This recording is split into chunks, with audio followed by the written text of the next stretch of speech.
DJKillzownJones, better remember the name. DJ. So yeah, man, we back with the with the Midwest MonStars, back in the building, still at Game Haven. We out here chilling, hanging out. So we talked about y'all, y'all coming up. We talked about y'all game plan, y'all marketing strategy, man. I think it's like I said in the last episode, man, that I thought that's genius, and y'all very, for y'all to be artists in St. Louis and to take that approach, especially in our city, man. We got a lot of people doing their thing, that have done their thing, but it hadn't been on a consistent basis, you know what I'm saying? For y'all to really step up and do what y'all doing, I really commend y'all. And you know what I'm saying, you working that, you still working the project, my Independence Day, and then you got the label on time coming in, then y'all got the show coming up. So tell about the show y'all got coming up in about what, 2 weeks or less than 2 weeks at the Blank Space. On February 5th, the We Are Hip Hop Showcase, man. Yeah, from that. And basically, man, it was just something, man. Everyone that's on the show is people that, man, we know. And thanks to the Slumfest community, man, like, there's some real dudes out there, like, man, they really put in work out there, man. And, man, I was just humble enough that when I reached out to everybody, man, and everybody was like, yeah, bet. So, man, I was just like, cool. So, man, hopefully, man, we can just keep doing these things, man, and shit. And hopefully, man, they can spill off into, man, other artists, man, getting some bread out of it. Because at the end of the day, man, we all got to eat. Yep. Straight up. Yep. And we all in it, man, and eat. I mean, man, I ain't just trying to, because I'm not a promoter. You know what I'm saying? I'm just somebody, I'm just a regular Joe Smo like you. Like, shit, I just believe in the hustle. I mean, like, man, if you could put a show together, make a few dollars, or, man, or don't make a few dollars because it wasn't, man, what you thought it was going to be, it is what it is. As long as I got to perform, as long as the other artists got to perform, and, man, and everybody was happy, that's all it's about, for real. Because, like I said before, it's not solely about the money. I mean, yeah, of course, we in it to not work for nobody else, like as far as working a 9 to 5 or whatever like that. You want to be independent, you want to have your own You company. just want to make enough scratch, man, to be able to hold your own, man, and be able to buy nice things, and you know what I'm saying? But that's to have your own Independence Day. But that's all what that was about, the We Are Hip Hop Showcase. I just reached out to some people, and I was just humble enough that they got back at us or whatever. Okay. And shout out to KO3, man, and the coalition, because man, and them brothers some real. Yeah, big ups, man, for them being there. Because like up on the flyers and all that, man, and them some real guys, man. So so how did y'all set it up? Well, first of all, where is it gonna be? When is it, and what time is it starting? It's basically gonna be at the Blank Space, man. That's on the corner of Nebraska and Cherokee. It's February 5th, man. Come on out on it. That's on a Thursday. Doors open at 8. Doors open up at 8. $5 entry. Show starts at 9. $5 entry. You know what I'm saying? Like, shit, it's gonna be some real nice little joint that everybody been going to. You know what I'm saying? And we just got hooked on to that. So about a year ago. I didn't even know it was actually still hip hop. Actually out here, you know what I'm saying? Stumble up on the scene like, dang, like it's really going on. And man, and then like, man, and that scene right there, man, it'll make you step your game up. Because man, them Slumfest cats, man, like, man, that Slumfest scene ain't no joke, like, man. Yeah, you got some spitters up in there. You got a lot of people like Tefpo, T-Dub-O, Rockwell Knuckles, a lot of people that have came up out of the Slumfest, and that's big for y'all, for y'all putting out y'all, I wouldn't say first project, but the first project that's that's been heating up and getting exposure for y'all to link up with that it's definitely institution. Not our first project. Go ahead. Go ahead, hey. It's definitely not our first project, but I will say it's the first projects that like Hills and mine, or some of the first projects entering into this new venture that as Midwest MonStars, and people are kind of like buzzing into us, but we still got a lot more work to do, man. I mean, So how did y'all? Go ahead, kid. I'm about to say, man, it ain't never no time to stop. You know what I'm saying? Whether if we didn't know everybody or didn't know exactly what this hip hop show, hip hop community was. You know what I'm saying? Like it ain't no time to stop right now. You know what I'm saying? It never was no time to stop. Just make sure you just keep going until you find what you can be a part of, and to be able to embrace other people and them to embrace yourself. Okay. So how did y'all set it up at the Blank Space? I've heard of the Blank Space, and I know some of the staff and stuff there. So how did y'all why did y'all decide on the blank space, and then how did y'all set it up? If you don't mind sharing that. Well, it was because I say for me, I got to tell him it was a chain reaction because the fact of that him knowing, I guess he knew Tef, and Tef had he seen Tef around, and Tef man told him to come, man, probably around that type of community. And as we went around that community, we got there. Actually, man, I knew Spade. Black Spade. Oh yeah. Black Spade. That's he's been around and he's been a fixture in the underground, St. Louis underground scene for a long time.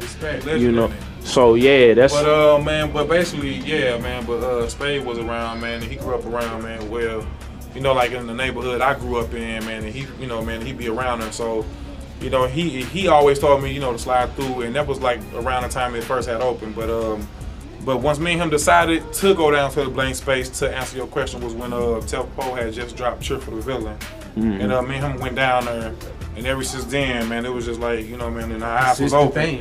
Yeah, man, and it opened up our eyes for real to the real scene of hip hop, you know what I'm saying? So that's when we met everybody else that was a part of everything that was down there on the south side coming out of blank space. So basically, it's the hip hop headquarters.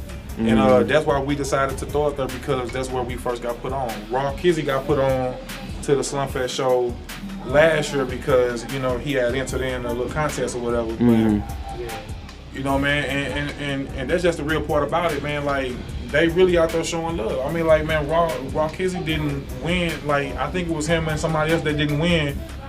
But like how they always scout for talent, like they peeped him out and they wanted to put him on the show anyway. So, so really that's how we got on, because he went down there, did his thing, got a little show. I think it was like a battle for Slumfest or something like that. Yeah, that's what it was. And basically, I got on through that, and they liked the cut that I had, because me and him had. It was like right around my time my album was gonna drop, and I was trying to figure out what song to do from there. And me and him had like a little debate about what song I should do. I was like, nah, but I'm gonna do it because you said do it. So I did it, and then when I sent it off, they digged it, and I performed it down there, and they. I didn't win, I didn't win that round, but at the same time, I basically won that round. They still rock with you. They hollered at me after the show, and I was like, oh man, I ain't even know they was gonna, pop up and actually holler at me like that about the show. But they told me that, they probably could fit me into a Slumfest, so that's why we the Slumfest festival. So I got around that, and then I was in there. That's why we decided, because it's. And then on top of that, man, that's all that right there, man, plays a factor for me, because that's just, man, and that's respect. Like, pay homage to the people that's putting you on. And then, man, not only that, like the blank space, man, it's a nice venue.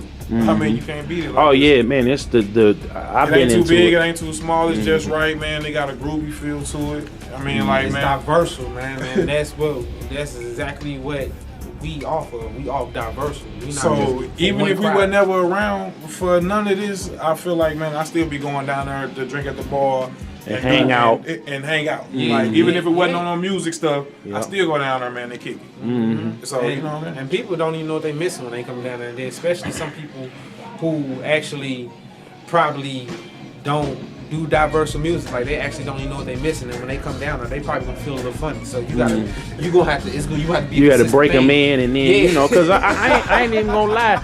I ain't even gonna lie, because like when I started, you ain't lying though. When I started Target Practice mixtapes, and I want to put a cut up on there from y'all. That was my mission, to kind of diversify, people's taste in music. We got St. Louis people on there, people from Memphis, Detroit. I had Kinfolk Kia Shine, dude. I'm so crispy. Shout out to him. I had other artists send me records, from different places. I stumbled upon records on the internet, or from listening to Tef and Laudy and other people, and I really, I said, hey, I want to put this mixtape out because I feel like other DJs and other people, they not picking up on these records, or and because it's the music business. It's part music, part talent, part art, part business. A lot of other DJs or whatever, we ain't gonna bring up nobody names, and it ain't necessarily St. Louis, but just DJs period. I see it, they go where the money go. and I do it kind of as a labor of love and as a promotional tactic. And I spend, I invest in myself to put that out there for the people. And I used to let it, put it up for download, but now it's kind of just stream only. And I feel like you just said, Hayes, I feel like when you introduce people into different things, people have been, people will show it love once they get used to it. Yeah. If they, sometimes you need that push to go, into a different direction. You know what I'm saying? Especially, man, if it's not already on you to even want to be in that direction. Exactly. You know what I'm saying? Exactly. Fight against the good. So. Yeah, man. And then that's the thing is, people want to follow what's cool and what's trendy, but they may stumble upon something that they ain't never even, thought that they would like, Like I got like what's my guy Drake. He got a song with this group, two groups called Straight and Lil Dragon. They got a song, hey, what's the name of that song? I forget the name of that song already, and that's a shame. But it's Wildfire. And it's like I got turned on in that music. That's more instrumental and more bass heavy, and it's not electronica or trap music or dubstep, but it's kind of close to it. It's got a hip hop feel, you know what I'm saying? And he turned me on to that. You know what I'm saying? Same thing with what's the dude name? I Love McConaughey, you know what I'm saying? He, with the Tuesday song. So, and then when people get loaded with y'all got, they gonna be like, well, damn, these two brothers right here, they gonna be like, they gonna hear the record you got with Family Affair and Gotta Be Kareem, and they gonna be turned on in there. So it's a domino effect, you know what I'm saying? So I feel like creativity and it's an effect. It's like a chain effect. Like, man, you do something with him, and then people that might not have been hip to him now are hip to him because they heard it through me, or people that wasn't hip to me gonna hear it, man. So, man, it's all like, it's just a circle for real. Yeah, man. And I'm gonna be up at the show, at the show at the Blank Space, next with the Thursday after next. I'll be there. I'll be in the building. So, if anybody want to come holler at me. Just like I'm gonna have y'all on the mixtape, whoever there's a lot of artists on this roster that I'm not, really privy on that y'all got on this roster. I know O'Reilly B because of the, Jacket for Beast thing or whatever. I hadn't heard a lot of his music, but when I heard, I actually got to hear that joint that you told me about you had with Riley B, and it was cold. You know what I'm saying? So because you put it up on I think on the Reverb Nation, so that's. That y'all doing a good job, man, for us, y'all movement. And I mean, it's still a process. I mean, man, we still coming from a place to where we still got a lot of work to do, man. We know that, man. We ain't out here just acting like, man. We the man, holding our nuts and shit on niggas' heads and shit like. Nah, like, man, like on some real deal, like, man, we chill, like, man, we just want to make some music. And man, and just be, man, known as them dudes that just come through and do their thing. Like, man, it ain't really about the money. Like, of course we need the money. I mean, man, we in it, man, to make a little money. But but don't just be so greedy to where you want to do that you basically doing just money on my mind. Like, you know what I'm saying? Like, no, first don't come the craft and what we believe in. We not gonna jeopardize, what we believe in talking about just to try to make some money. You know what I'm saying? We gonna keep it hip hop. And man, and another thing is, like, man, we not just because we rap like about hip hop stuff. That don't mean that, man, we are stuck in that lane. Like, man, I like trap music. I like jazz music. I like R&B. I like everything all around. It's like playing on basketball court. You got to, man, be able to hit from over there and man on front. I like everything. Yep. You gotta. It's like playing horse, man. If you don't hit. You got to better hit from anywhere. Anything that somebody else do, you got to be able to try to top that, or top it off, man, much better. And if, man, you don't hit it, then you got, man, you an H. All right.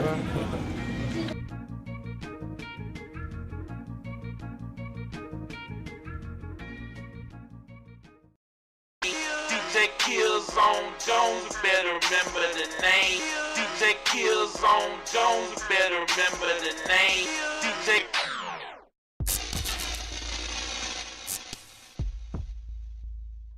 Real gamer news.